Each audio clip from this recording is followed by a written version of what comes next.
on behalf of all the counselors, it really is our professional privilege as counselors to partner with you parents in this all-important process. And this is something that I can speak for all the counselors, that they truly have your students' best interests at heart. They have a wealth of knowledge and information to share.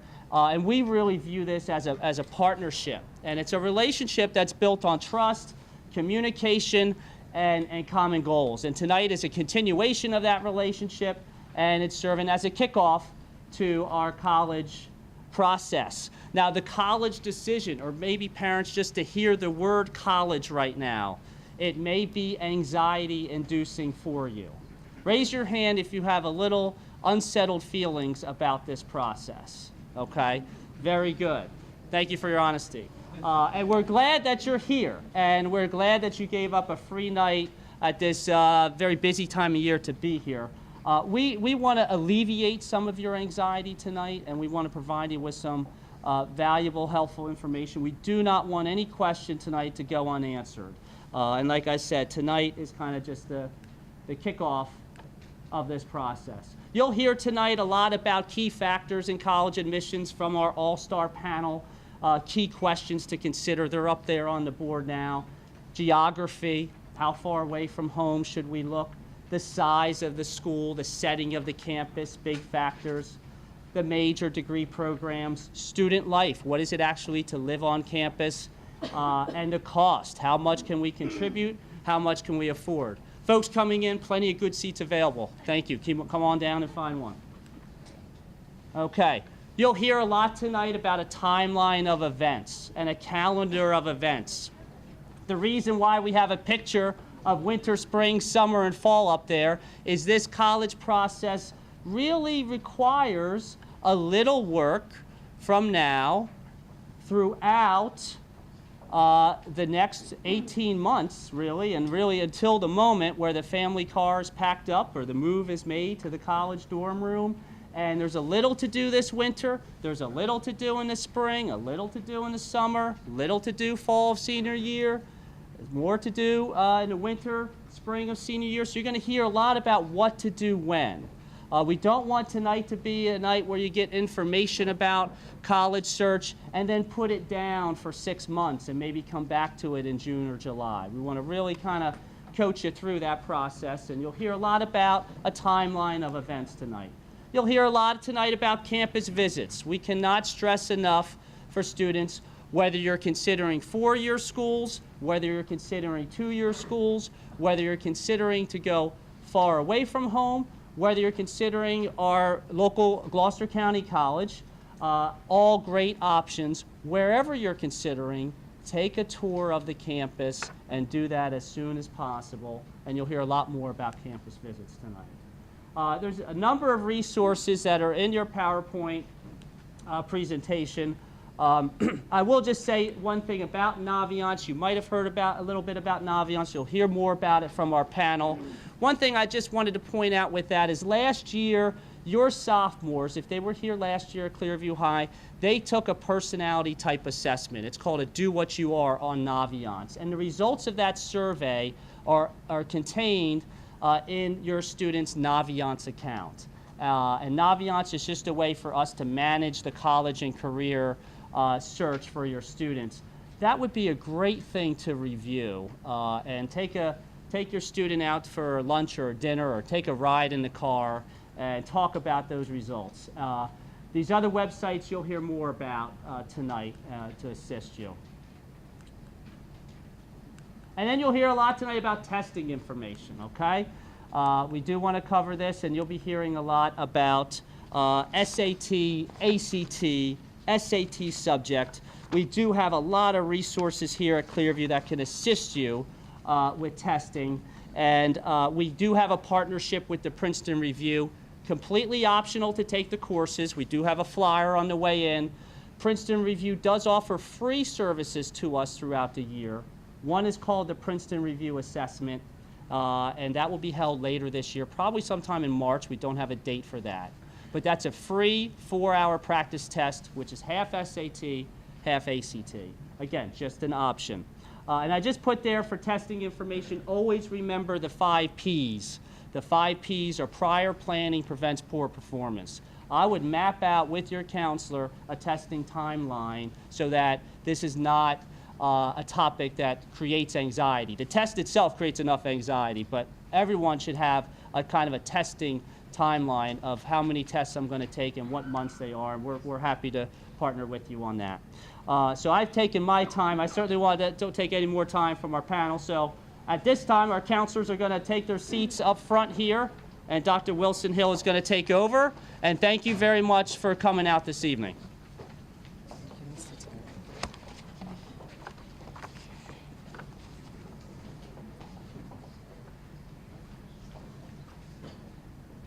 Good evening. Thank you so much for being here tonight. All of the counselors that are here, including myself, take this process extremely serious. And the district supports us by sending us regularly to other colleges. We go to college fairs, we meet with admissions officers, and we're constantly trying to find out what we need to share with you and your students about the college process. There are some things we know about college, and that is the sooner students get the right information, the sooner they know what to do. There's something else we know. We know that you, as their parents, are so influential in this decision, and that's why we have this night set aside for you. Just not that you just meet us, but so that you understand the vernacular, the testing, the course requirements, and what colleges are expecting. Because believe it or not, no matter what the media says, you still have a big impact on what your students do. So the format of tonight, as Mr. Terry has said, we collected questions from you. I'm going to ask our panel your questions. And the reason we went to this format is because we wanted to know what you needed to know. We wanted to give you the information and at the same time try to help tailor our program to your needs. So I will be asking the questions that the counselors collected on the cards, and our panel will answer them. Sometimes one person will do it, and then we'll have a follow-up if need be. So that's the format for tonight. Earlier in the school year, beginning in 9th grade, as our 9th grade counselor will attest to, we start the college process right away. When they enter the doors of Clearview High School, it kicks off. So now I'm going to start asking some questions because we know that the planning that is involved in the college process begins with understanding what that process is. So I'm going to ask the first question here of Ms. Marandola. And Mrs. Marandola, would you be kind enough to start us off with telling us what factors colleges use in the admissions process? I feel like I'm at like a spelling bee or something. Okay, so there are many different factors in starting the college search. The websites that Mr. Terry mentioned, Naviance and I believe collegeboard.org was up there, are great places to start. For a lot of students, I think the first place to start is location, to narrow your search down by location, because for many students, not all, but for many, that's the #1 priority. So how many miles from home does your son or daughter want to be? You know, is coming home on the weekends if he or she is sick a priority? Every holiday, sometimes coming home on Thanksgiving isn't a possibility if the student is very far away. For some students, that's not a priority. They want to be maybe in a big city that they're familiar with, or in another state. But I usually like to start there to get a feel for how far away the student really is willing to go. From there are other factors. For instance, the size of a school. You know, there are schools that range from 50,000 students to only really under 1,000. So what type of student is your child? Do they thrive in a larger setting, a big campus? Do they ask a lot of questions in class, and maybe they would be better in a smaller school with a smaller teacher to student ratio? Sometimes your son or daughter won't know that until he or she goes on a visit and actually sees a campus and says, oh my gosh, Rutgers is way too big for me, or oh my gosh, I love this, I want to be at a big school. So sometimes it takes a matter of actually getting on a campus to figure that part out. The next would be the location. So does the student want to be in a city or suburban area, a rural area? And that's why there are thousands and thousands of schools in every part of the country, because to some students being in an urban setting is very important, where there are lots of amenities and they can go into the city. But for others, they'd rather be in a rural setting, where in that case the campus is usually quite contained and everything is right there on the campus at the student's fingertips. Then comes cost, which is always a big thing. And I'd like to suggest putting that a little bit later, and I know that that's hard to hear, but sometimes you don't know, if you rule out a school right away because of the ticket price, you might be missing out on an opportunity. A lot of the private schools offer a lot more scholarships, and we'll get into that later. But I would say cost a little bit later down the line. Sure, you want to have a range. You don't want all of your schools to be super expensive, but I wouldn't rule one out immediately just because of the cost.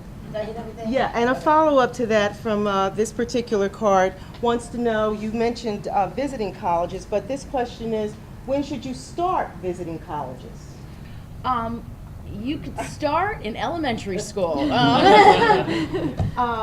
know, if I had a son or daughter, I would start right away. And I know Dr. Wilson Hill started with her daughters in elementary, in kindergarten. But if you haven't started yet, it's certainly not too late, but I would start now. This is the time to get on a college campus. We were discussing early, many schools have winterrooms now. So even though a lot of schools are closing down for the holidays, some do have a winter term so this campus is still pretty vibrant. If not, if they are closed down, many of the schools will open back up in the end of January.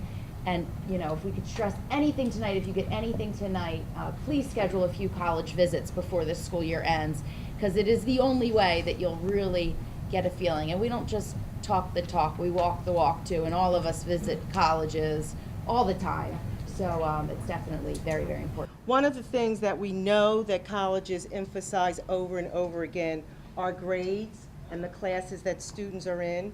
And Mr. Carnacchia, for you, this question is, I've heard that colleges only consider junior year grades. What do you think of Schools that? look at the whole transcript, okay? When we send out the information to the colleges, it's sort of the dossier of the student. It's not only the grades, we'd like to send out any supporting documentation, along with possibly any volunteer work they do, letters of recommendation outside of the school, if they have part-time jobs. But grades are hugely important. Depending on the hierarchy in colleges and what they look at, they'll determine whether the severity of the classes, the grades they got in those courses, SAT scores, class activities or student activities in school, and outside entities and letters of recommendation. Each school determines that on their hierarchy differently. But in most of the research that we have done, they like to see a student challenge themselves as long as they could get a B or an A in that honors class or AP class. If they're getting a C or a D, yes, they're challenging themselves, taking the risk, but that may not work for them. Back to what Ms. Marandola said about visiting schools, I know I'm backtracking a little bit, but I like to share stories with parents. I went to West Virginia University my freshman year, and that was back in 1976, probably before most of you were born in here. And I went to a political science class, and the teacher that taught political science won the Pulitzer Prize for political science. There were 380 students in my political science class. The point I'm trying to make to you, the only time I saw somebody I knew that day was when I went back to the dorm. You're walking around campus, you don't see a lot of people that you know. So lo and behold, after my first year at West Virginia, I wound up going to Monmouth University, and there were 25 students in my class. And I knew everybody by name, and I knew the professors by name. So when you do go visit these schools, I think it's important you take in the whole thing, not the monorail from West Virginia that takes you from the downtown campus to the uptown campus. You also look at class sizes to see how important that is to you. Okay. Thank you. Clearview is known as a place that rarely sleeps. There are so many clubs and activities that happen here. Students come in before school days begins, and they're here until 8, 9 o'clock at night, participating in sports, and drama, and music. So a question for Mr. Asay here is, how will sports and extracurricular activities help my child get into college? Well, to kind of follow up with what Mr. Konatri was saying, there's a lot of different factors. You're saying they look at the grades, SATs, class rank, extracurricular activities, and athletics are just as important. Okay, here at Clearview we have a number of activities that are involved, but it's the quality. Okay, it doesn't mean go out and do 20 different activities because I want to help get my child get into college. Okay, you want the good quality ones, and what I mean by that, volunteer work. Okay, you want to get them involved in leadership roles. Okay, usually that can be through an athletic. About volunteers, if you're having difficulty getting your son or daughter some volunteer work, on our website, you go on the Clearview Regional and under the guidance link, there is a link called Guide to Volunteering, which sends you right to GCC. They have a great program. You get in contact with them and they will help your son or daughter. Maybe you want to get involved with Habitat for Humanity. You're looking for other types of volunteer work. There's so many, and they're a great resource. I strongly recommend that you would check that out. Okay, remember, it's the quality. Don't go out and do everything. Okay, just a few, 2, 3. Okay, you want to be well-rounded, not just a great student.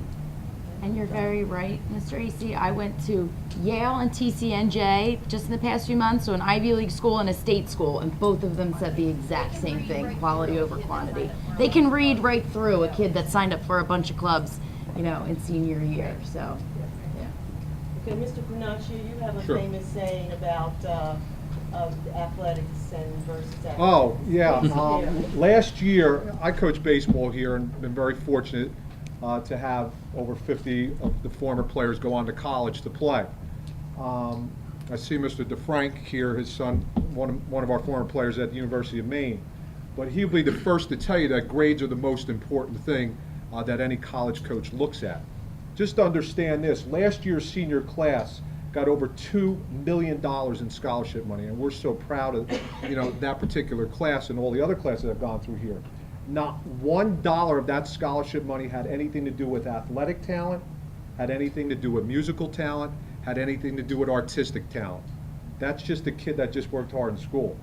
That opportunity is open to each and every student in the school. If you work hard, great things will happen to you. And I tell people stories that I had a student years ago, and a very good student in school. He got into Princeton, Harvard, and TCNJ and Rutgers, and he decided to go to Rutgers. And the thing that he was most proud about is that he got a letter back from Rutgers, and Rutgers gave him a full ride to go to school there. So the hard effort on his part got him into all the schools, but lo and behold, to put a cherry on top of the story here, is that he wound up getting a fellowship to Harvard University to get his PhD for free. So he went and got his undergrad for free, and he got his master's and PhD for free at Harvard, and wound up getting the degree from Harvard anyway. So it didn't cost him a dime. That had to do because the moral of the whole story is, which is so ironic about this individual, he came to me his freshman year, and he came, knocked on my door, a little bit nervous, said, "Mr. C, I need to talk to you." Now, first of all, you're just enamored at the fact that a ninth grader would come and want to talk to you about not wanting to change their lunch or their class for a study hall or this or that. He goes, "What do I need to do to get a scholarship to school?" This kid's in ninth grade. I said, "Listen, son, you work hard, and I can guarantee good things will happen to you." Lo and behold, he worked hard in ninth grade, worked even harder in 10th grade. Mind you, no athlete here, no musician, no artist, no nothing. Worked harder, and then, boy, when he got those letters back for acceptances and then got the scholarship to Rutgers, you could light up the room with how happy he was that day. And that opportunity is open to every student, of everybody that's sitting in this room, that scholarships are available academically for everybody in here. Thank you. You're welcome. Now, all of you are here because you all want your child to stand out and shine. And one of the things that colleges use for acceptance, many colleges, are standardized tests. So this question is from Mrs. Donnelly. Mrs. Donnelly, how do I know which tests the college will require? And there's about a 3-part here on this card, so I'll ask you a few. Hi, first of all, I haven't talked yet, so I feel. Basically, all of the college requirements are typically found on College Board and also through Naviance. More importantly, I would say, when you're doing your research, you really want to check the college's websites also. They should list everything that they expect of your son or daughter in terms of admission. So they'll tell you whether or not they expect the SAT, ACT. All your schools are pretty much going to take either or, the SAT or the ACT. And more importantly, too, if they accept the SAT subject test or they require the SAT subject test. A lot of your more competitive schools are going to look for subject tests.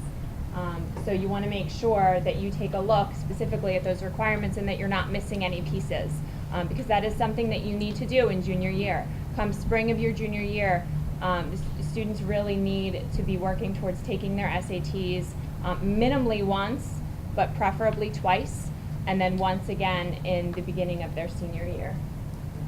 And how important do you think you answered 2 of these questions, and the third one is how important do you think an SAT prep class is? Okay. You know, it's a very personal choice, I think, and I think it really depends on the student. I've had a lot of good feedback from students who said that they took a Princeton Review class, or you know, there's classes offered at GCC. A lot of kids, you know, have done private tutoring. It's not cheap to do that, but you know, I've had a lot of good feedback from them saying that they've, you know, their scores have improved. And then I've had, you know, ones here or there that have said it didn't really do much for them. So, I mean, I really think it's a very personal choice. If you can't do the Princeton Reviews or the private tutors, there's other things that you can do. College Board can send you SAT questions of the day that you can take a look at every day for free. They also have a guidebook through their website that you can take a look at that just has just general basic questions on it for SAT prep. There's Princeton Review books and Kaplan books that they give that you can purchase at the library or the bookstores where you can basically take tests and time yourself, which a lot of times I tell my students that's a really good way to prep yourself for the SAT, because a lot of times one of the most difficult things is timing. You know, being able to read the passages and answer the questions in the time that it allots. So those are really cheap, free ways to prep for the SAT if you don't want to do the courses, the Princeton Reviews, or the private tutors. And I'm going to dovetail her answer with Mr. Cornacchia's.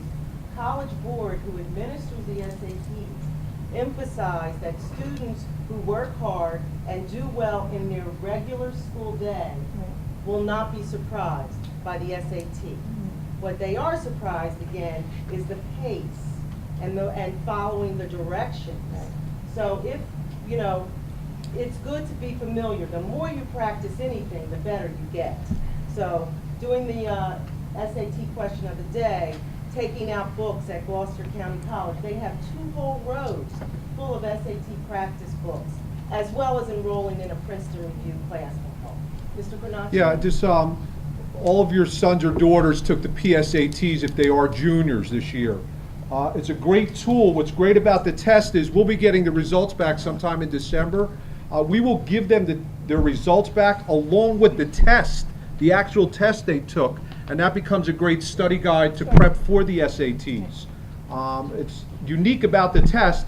You could take the test, they could, you know, sit down maybe with their math teacher or their language arts teacher and go over some of the areas that maybe they weren't successful. So it becomes a great study guide in preparation for the SATs. And one thing that I try to tell my students too is to, you know, be realistic about the choices that you're making. Go onto College Board, go onto Naviance. You can see what the average SATs of an incoming freshman from last year were, so that you know right around, if it's a school that you love, you know right around where you need to fall. It gives you at least a basic guideline. You know, of course they go lower, they go higher, but that's at least a range that you need to generally be in if that's a school of your choice. So you want to be realistic about that, and then it's a goal, it's something to strive for. And if you don't, you know, through the SATs, you don't necessarily reach that goal, you can look at the ACTs, which is just another type of standardized test. It's a little bit different. It's a little more subject-based, a lot of times a little more familiar to students because it's more like what they do in class every day as opposed to the logic and reasoning of the SAT, and it has a science component. So if you're strong in the maths and sciences, that might be something that's beneficial for your son or daughter. So that's And another the one to consider. schools will accept either or. Yeah. The ACTs or the SATs. Yeah. Maybe going over about, each time they took the SATs, they'll take the highest scores too. Yeah, most schools, you really want to look, and College Board will give you, College Board will tell you whether, or like how the schools will look at your scores. So most schools will take the highest score from each sitting. So if you did the best in math in May, and then you did the best in critical reading in October, they'll combine those two. So what's the best time to take your first SAT if you're a junior then? If you're a junior, really you want to look at March, May, June, that time frame, the spring, as the first time typically, but you want to try to take them twice if you can in junior year. Them in the senior year in the fall. Is that too late? If you're No, not it's happy, not if too you're not late. happy with the Yeah. scores. Not for your first time. Not Yeah. for your first time. Yeah. No. But if they want to take them again, if like I said, if they have that score that they're striving for, then they have them in October first thing. So I would say October, December's the absolute latest that you want to take them, and typically we want to have your applications before then. Now, we'll always get, my son or daughter's not a great test taker, okay? And I could see some smirks in the audience over here. That is just one characteristic that the college is going to look at. And in some schools, that's at the bottom of the rung. Okay, they're gonna look at the courses that they took, how well they did, GPA, class rank, and then the activities and/or volunteer things they did outside, or hold down a part-time job outside of school too is usually important. So please understand this, that if they did not do well on the SATs, do everything you can to have them do better maybe the next time they take it, but there's still colleges available out there for them. And if I can add one thing, Mr. C talked a little bit about grades earlier.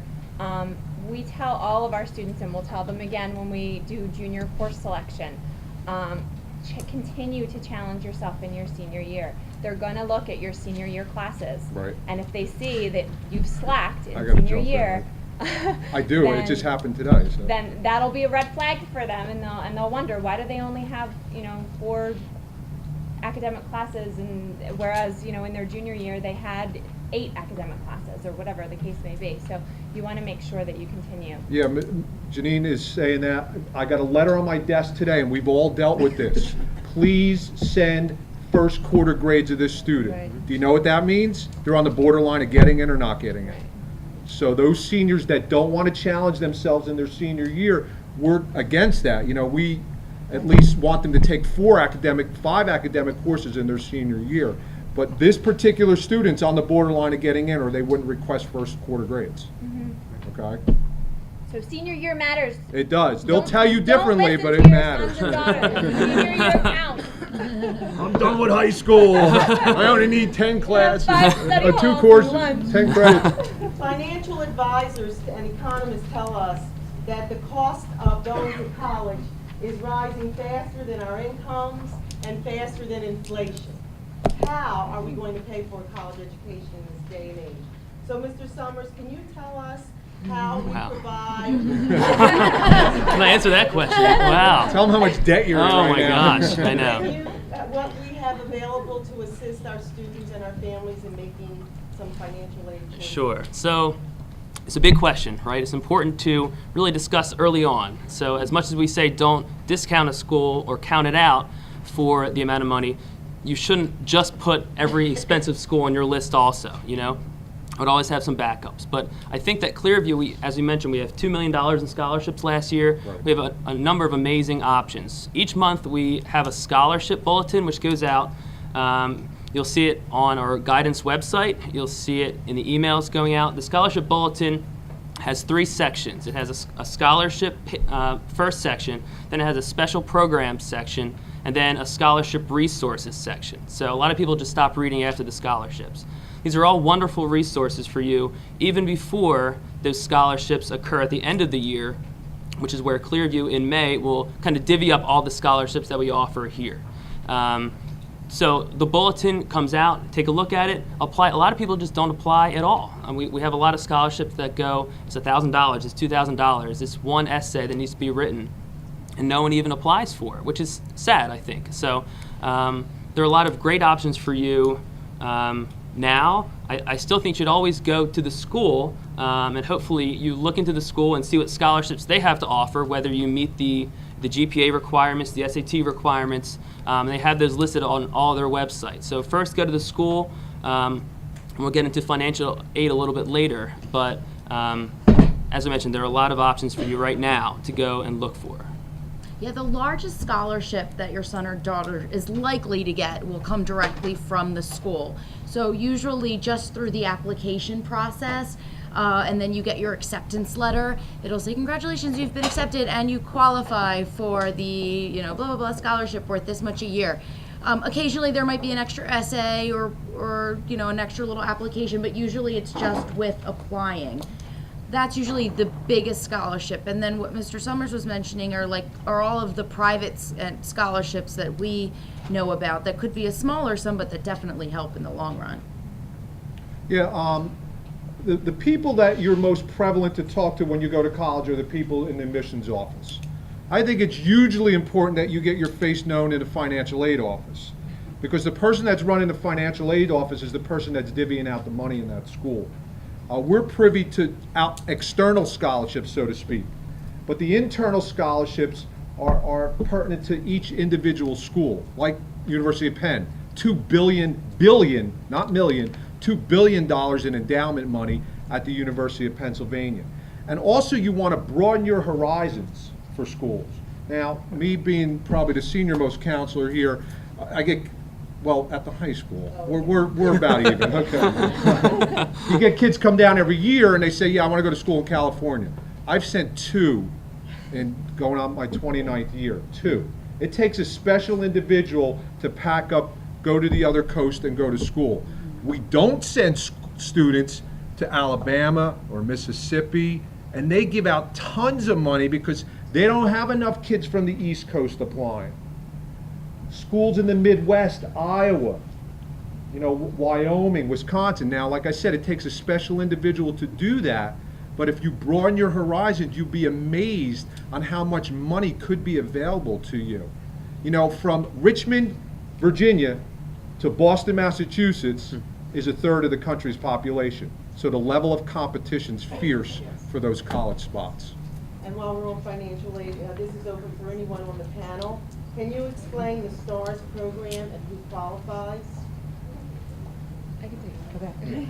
Okay. New Jersey STARS is awarded at at Gloucester County College at the 2-year community school level, and it's the top 15% of the class at the end of your junior year or at the end of your senior year.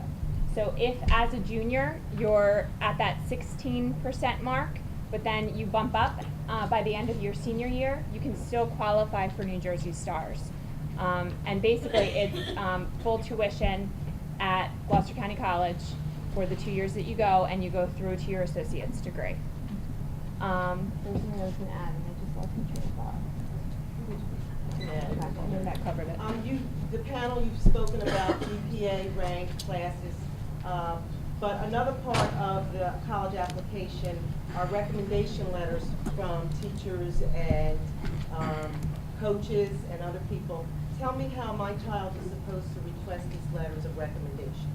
Anyone on the I got it. So, so teacher recommendations are an important part. They aren't, people think they're one of the most important. I would certainly say, we probably all agree that grades, SATs, and classes you take are more important than the teacher recommendations, but it does add a good amount to the application so they can see a different perspective of where you're coming from. So I always say to students, start early thinking about a teacher that will write a good letter for you, not a teacher who you've been to their class late 5-6 times in the last year and you don't do homework in their class. We have a lot of that. So I say start early.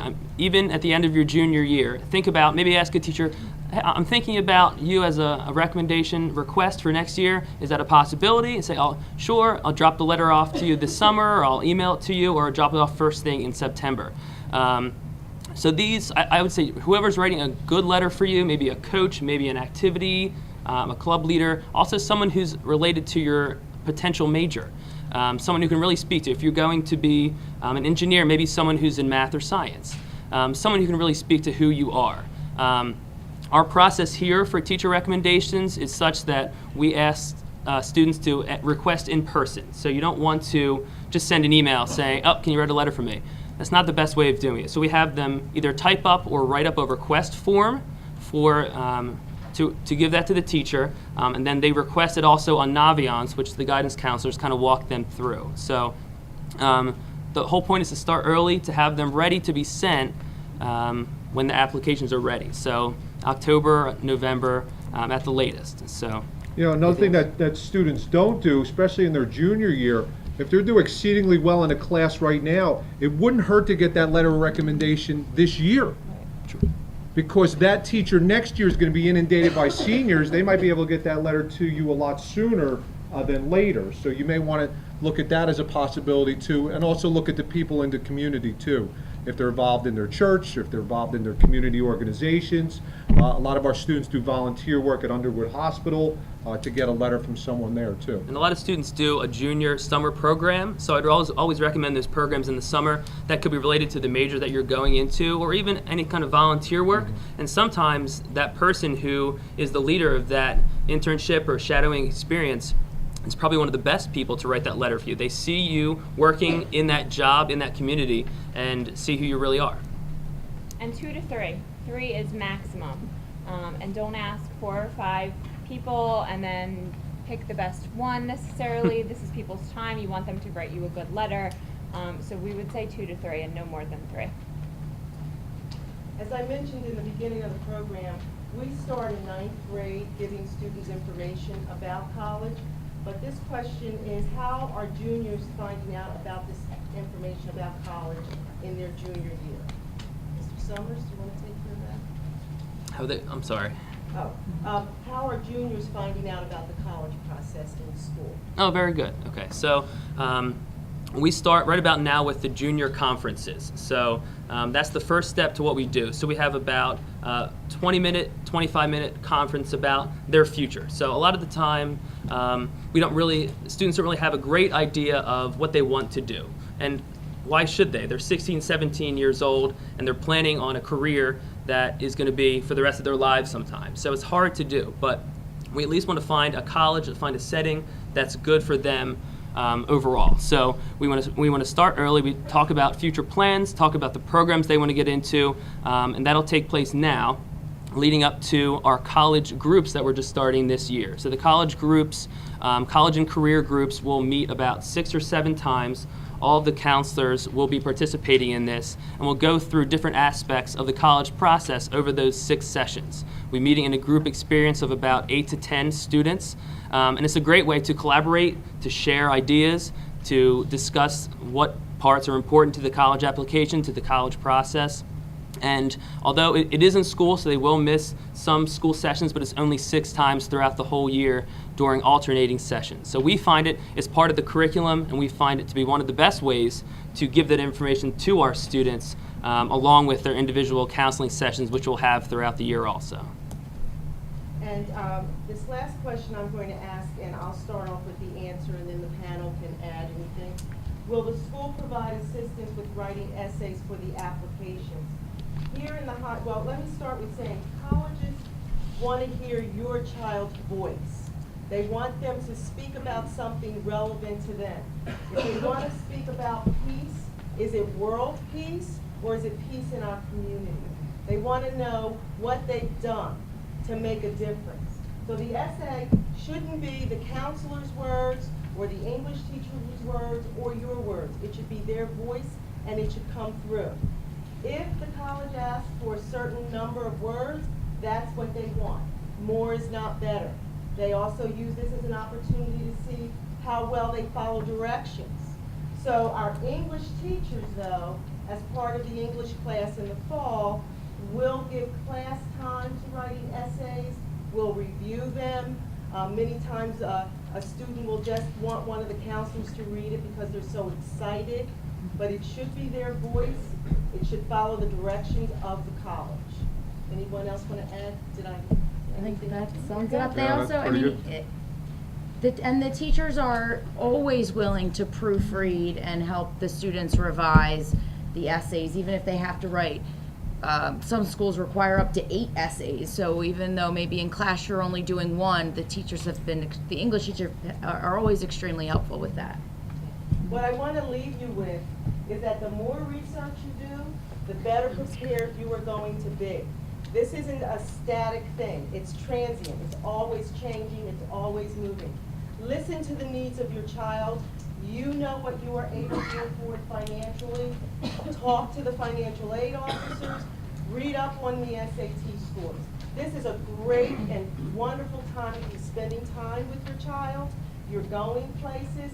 If you're stressed out, something's wrong. It's fun. It's a great opportunity to learn about your child and to make your family a stronger unit. So thank you so much for your question. Yes?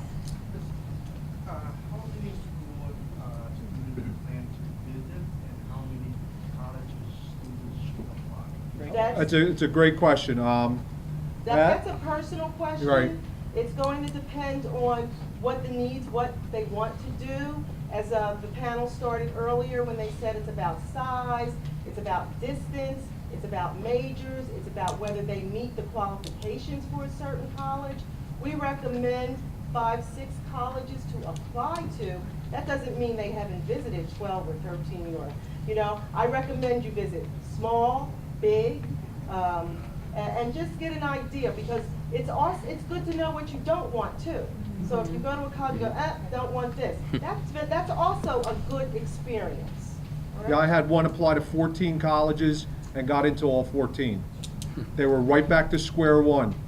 Mr. C, what do I do now? I said, why don't you apply to 14 colleges? Then it's expensive. It's hugely expensive. Our panel has been videotaped by students here.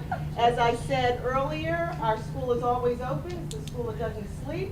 And students will be able to see and hear these answers and questions on View News. So we're always trying to find ways to get this information out to them and to pique their interest where they look more and more and more. Mr. Terry, do you want to do the next part? Okay, thanks, Thank Dr. you. Wilson Hill. Thank you to Dr. Wilson Hill, Thank our you. all-star panel. Great job. All right, very nice. I just would like to just maybe add a couple things if I Sure. could. Just, and that's a great question, and it's one that we hear often. And when I was starting out in this field, someone, and I'm a simple man and I like simple analogies, someone said, think of a funnel, okay? Right now, you're at the top of the funnel, and you're going to consider a lot of options. Your kids are going to do research online with their counselors, and they're going to answer questions about themselves and what they're looking for, and probably a list of 40 or 50 schools are going to match up. And maybe all 40 or 50 could be a good fit, you know, for your son or daughter.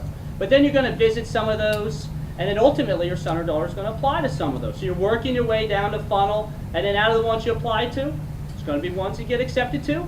Probably, there's going to be some ones that you don't get accepted to. And there's going to be that final school at the end of the funnel that you choose. But what I would say, and I would encourage you parents, is this, because it's November 29th of junior year, and obviously you're motivated because you're here. And we work with our students on goal setting. If I could just put a goal out there to set for your family and your student in this process, is have a goal to start senior year knowing what schools that your son or daughter will be applying to. If you do that, the paperwork side of it, which is very anxiety inducing for the students and probably for you as well, goes simply. We can walk them through all that. Where the anxiety comes senior year in this process is scrambling for schools, like Mr. C just referenced, for that student who got accepted to all 14 and it was April and they didn't really move down the funnel. You know, they didn't really, focus a little bit. So I would say to start senior year knowing of what schools you're going to apply to. Of course, we have students who add a school senior year, fine. We have students who may change their mind during senior year, that's fine. But you've got time on your side now to really have your list of schools, whatever it may be, whether it be 3, 4, 5, 6, 7, 8. We say 8 on the high side, you know, if you're looking for your college, but there's no magic number like Dr. Wilson Hill referenced. Yes? On that note, when do you typically apply for some of these schools? Great question. There are early deadlines that typically tend to fall at around November the 1st. Motivated students that have started their applications at the end of the summer typically shoot for those early application deadlines. A lot of the times you're in a smaller applicant pool, and you could be more likely to get into that school if you apply by the early deadline. There's a difference between early action and early decision. We probably hit more on that in the senior year conference. Well, you but- could okay. explain that. All right. So early action is just an early deadline. Again, smaller pool, more likely to get in. Early decision, same thing, but with the early decision agreement, you are legally bound to attend that school if you get in. So we have very few kids apply early decision each year. Only a handful, maybe all of us might just have a couple, because if your son or daughter is going to be applying early decision, they probably already know that they want to go to that school now. Like, they've been researching it for years, they've already visited, they know without a shadow of a doubt that that's their #1 school and that your family can afford it. So if you're shooting for either of those early deadlines, the goal would be to start, I'd say, the end of the summer. Applications are usually online by August. That being said, deadlines, regular deadlines, roll anywhere from mid-November till March. I mean, they go on forever. But the earlier you apply, the more likely you're going to get in, hands down. And excuse me, and if it's an early action, Right. does that necessarily give the student still time to say, hey, I applied? It's not a binding agreement, Early early action is action. non-binding. Yes. Early Yeah. decision, you sign a contract that you will rescind all your other No, acceptances. I understand Yeah. that, but Yeah. if it's an early action, they say, Yes. hey, you've been accepted. Yeah. What kind of time do they typically have? Great So, They have yeah. to say Yeah. yes, it- That's Yeah. another benefit to applying early action is you usually find out earlier. Again, every school's gonna vary, but we had some kids applying early action to Rutgers that found out within like 2-3 weeks, which was Yeah. insane. We couldn't believe it. A lot of times they will tell you if you apply by this deadline, you will hear by this date. It really does depend per school, but you are usually going to find out earlier. You don't have to let them know till May. Well, that it you're gonna depends, go it there. depends on Okay. the, it That's does. what you were gonna say, It yeah. depends on the program they're in, because I had a girl today get into Stockton's nursing program, and they only accept 35 students. So of course, we're proud of that as a Clearview student, that she was one of the 35 that got in. They need to know in 45 days, or that she loses that spot. So that's a specialty Yeah. program Yeah, that that's they a need, they need rarity, to know. but- That's Rare, rare, yeah. generally practiced. Right. But they'll tell you. They'll tell tell you, you. I mean, April 1st is the date by law that colleges have to respond to the student with a decision, yes, no, or maybe. Right. Many colleges will inform the student before April 1st, but they have to let the student know by April 1st. And you typically have until May 1st to send a deposit. Yeah. Okay? Yeah, sure. Yeah, fire away if you have questions. How about right here? We'll get, I let's have see here. older children in a different district, and the application package would go through the guidance department who would mail it out. Do you do that, or do we do it on our own? Like, Good question. There's they noth- always wanted it by Thanksgiving, for Right. them all to get done. Good, Do good, we do that good on our own? question. No, the students are going to send the application. So send the application, 99% of the time, they're sending that application online. We are sending the transcript and supporting documents like letters of recommendation. We do send those documents this year, beginning this year, electronically. More and more colleges than not are receiving these documents and want these documents electronically. So basically, the student's responsible for their application. That's between the applicant and the college. We're responsible for the Clearview High School documents to be received by And that do you college. have time that you want that before the, like, if the schools, like I said, they always wanted everything Day. by Thanksgiving, for Yeah. January. We 1st. encourage students to follow that Thanksgiving timeline, and the reason why we do is if they submit their application by Thanksgiving, they'll make every regular admission deadline known to man. Okay? They will not be missing an application deadline, because all the counselors can speak to very qualified students who apply a week or a month later, who otherwise would have gotten in, Right. but they did not because their application was not on time. To touch on that, a lot of schools apply to the common application, where you fill out one application Yes. and it'll do it to the schools that you want. Do you have a workshop for parents to help them fill out that common application? That's a great question. We do not currently. It's something that we have discussed that next summer, having a workshop for students and parents, because this electronic document process is closely aligned to the common application. So one thing we discussed was maybe having something in the summer. The common application becomes available on August 1st. So we have discussed maybe having a workshop for students and parents to streamline that. We haven't had one, but it's a great suggestion. We do actually, in the beginning of the student's senior year, we go into all of their English classes also, and we do presentations on basically the whole college process. You know, it's more like the nuts and bolts of applying, and we really do work with them and tell them, you know, what the Common App is and how to work through it. We don't take them step by step, but. You can start to fill that out and save it. Sure, Correct. No, absolutely. But once you submit it, then it's locked in. Right. Right, yeah. When you submit, it's going. Once you pay, it's gone. You know, keep in mind, we're a resource for you guys here. If it need be that we have to have an individual meeting with you and your son or daughter, that's what we're here for.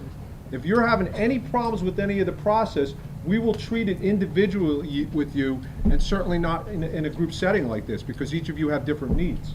We'll go up there and then We're going to take actually two more questions, actually, because we want to honor your time commitments. And then there was one question from the audience that we'll get to. And then we have a short activity that's going to take about 2 minutes of your reading your packet. And then we'll all remain up here for individual questions. But we'll go in the back, and then we have you, sir, up front, and then we'll have to stop with him. We'll be here at the end, okay? Yes. Yes.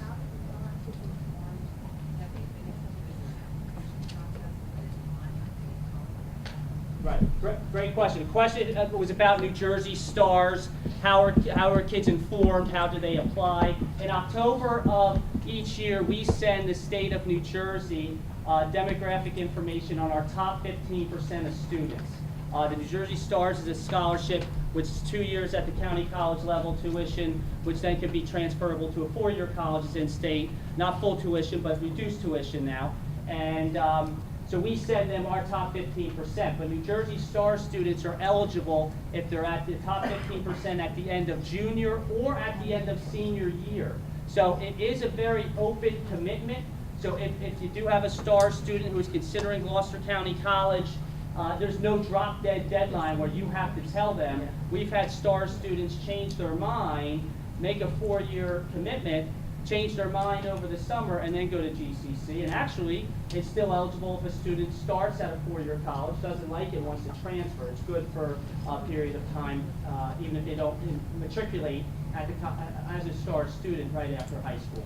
But we inform the state then gives that to the county colleges, and then they will Mr. Terry? notify it. Ms. Marigol, go Yeah, ahead. I was going to say the community college will send you a letter Yes. about midway through senior year. But if you wanted to check with us, Yeah. we could Yeah. tell you. Yeah. If you just want to ask us the rank and thank if you. they're in the Yeah. top 15%, we can tell you. Yeah. Not, I mean, right now we can give you a rough estimate, but this time next year we could tell you for sure. Right. Yeah. I do have a question regarding to that question, I'm sorry. Now, they're the top 15%. If those go to another state college, do they uproll No. who's below that? So it's 15 and that's it? New Yes. Jersey But Yeah. if all 15 Yes. take some other college, not Doesn't state matter. college, it doesn't matter? Doesn't matter. Exactly. Yes, for the top 15%. GCC did initiate a new scholarship program called last year's Start Smart Scholarship, and that's for students just outside the top 15%. And there are other scholarships at GCC as well, okay? I promise one final question here, and then we'll take a question from the audience, and go ahead, sir. I'm going to jump on yours for a minute. Sure. I've been lucky enough to have a dual master's in nursing and a nurse practitioner. My wife is a nurse. So is my wife. My daughter wants to go to Stockton. Right. Can somebody quickly, just really quickly, explain FAFSA Ooh. from? Yeah, I That's know. like Yeah, asking well, me to explain quickly knew it how was you gonna It's be a free, it's a free application for federal student aid that you can't fill out for over a year till January of next year. So put it on the back burner. FAFSA.gov is the website. It's free. It's how you get money from the government and how you get loans. And we have Does a that sum it workshop. up? Whether you think you're going to get money or Fill whether it you out. think you're going to or you're not going to, Fill it out. out anyway, because that's how you find out about loans as well. But that's Do it. that's That's pretty that's much- next year's conference because there's nothing to do with it It's this a, right it's a now. good question. We do have Yeah. a We'll have financial a aid. financial aid workshop too. Yeah. We do have a financial aid workshop Monday, December 10th. It's marketed to senior parents. Certainly you're welcome. A representative from New Jersey Higher Education Student Assistance Authority will be here to tell you all the scholarship grants and loan programs available through the state of New Jersey and talk about the federal government application, which is free. Free application, like Right, Ms. Maridola said. Do not pay a dime if there's a lot of scams out there to say, can you help me with financial aid? I'll help you, pay me. It's free. It's all free applications, so don't. So January 2013. Yes. Yes. No, No, 2014. 2014. Yes, Yes.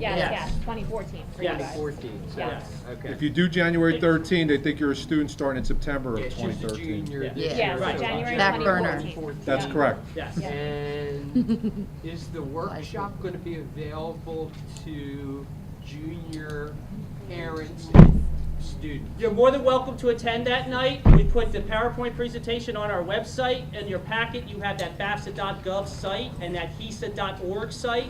I would recommend you go to those websites to start your planning now, okay? I would just wrap up real quick. There was a question from the audience. Again, we want to honor your time commitments. I spoke at the outset about our panel and their passion for this subject.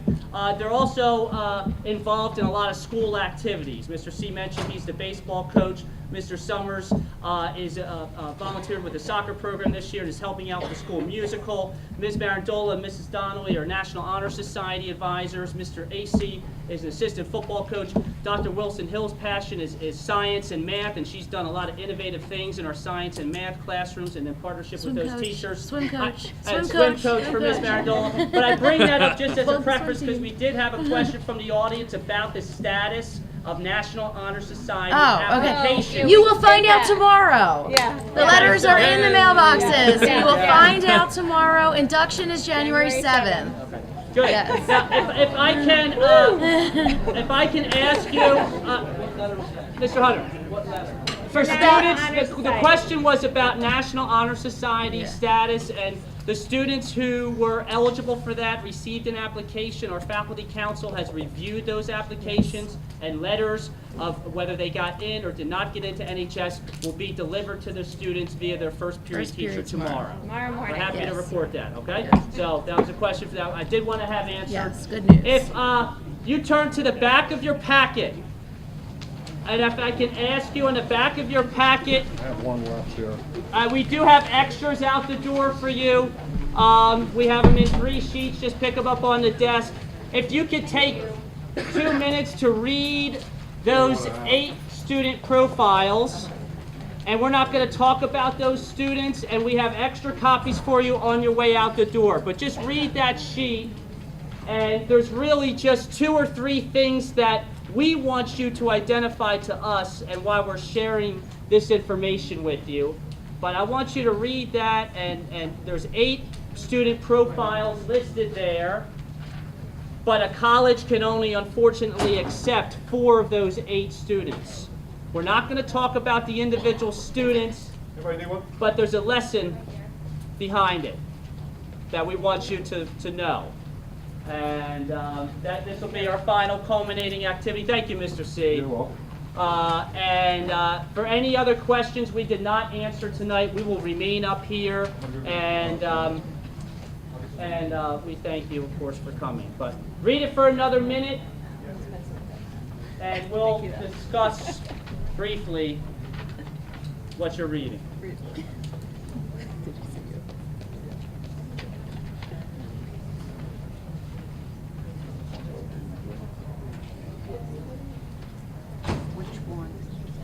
Which one is soccer? Soccer? And Mr. Terry's the head Terry. soccer coach. He's the head soccer coach. Mr. Terry. Head soccer coach? Can we talk in a minute? Certainly.